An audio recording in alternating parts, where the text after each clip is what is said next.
We know that Google is tracking us. We agree to it when we set up our phones. So we wanted to figure out what exactly Google is learning about us throughout the day. So here's what we're going to do. We have two identical phones. The only difference between these two phones is this one is in airplane mode.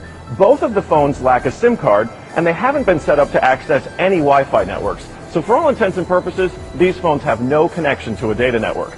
We're going to keep them with us throughout the day. And while I travel around DC, we're going to figure out just what Google is finding out about me.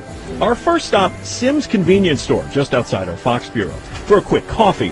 From there, we took a walk to the Capitol and took a quick walk around the Senate office buildings, and then decided to hop in a car and head around town. Hello.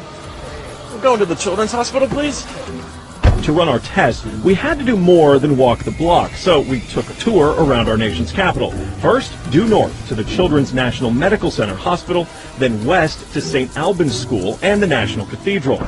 Our tour around town was a 14-mile journey that lasted more than an hour. The entire time, the phones had no access to the internet. Oh my goodness. Not a Wi-Fi connection and not any cellular data service.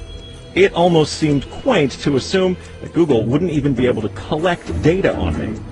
Let's head back to the Bureau, my friend. Oh, that church is beautiful. Google's business model is simple. Collect data on its users and then use that data to sell targeted ads. It's a business model called surveillance capitalism. But does that critical data collection work even when your phones aren't connected? So we're back here at our Fox Bureau in DC, and we've got both of our phones exactly how we left with them. The only difference, really, I snapped a couple of bad selfies at the National Cathedral. But otherwise, they have stayed in my pocket for the entire day. So let's find out what they know. This is our man-in-the-middle device. It's basically a Wi-Fi network that these phones are going to connect to once we turn their Wi-Fi on. It's going to pass data through it on the way to Google. But on the way, we're actually going to get a copy of the same data that Google's going to get. We'll be able to decrypt it and then find out where we've been throughout the day. Within minutes, the numbers rolled in. The phone that wasn't on airplane mode registered more than 100 locations, 130 activities, and even 152 barometric readings. As soon as it hooked up to our Wi-Fi, it transmitted 300 kilobytes of data straight to Google.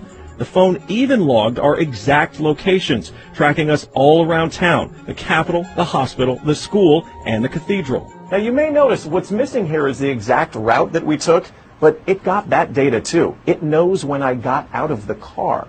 The metadata has a time log down to the very second, tracking everything when they think that you're walking, riding, and yes, even getting out of the car. Okay, so you're thinking, this isn't a big deal. I'll just put my phone in airplane mode. Yeah, we thought of that too. This is the other phone that we had with us that no SIM card also remained in airplane mode the entire time. Let's see what kind of data it captured.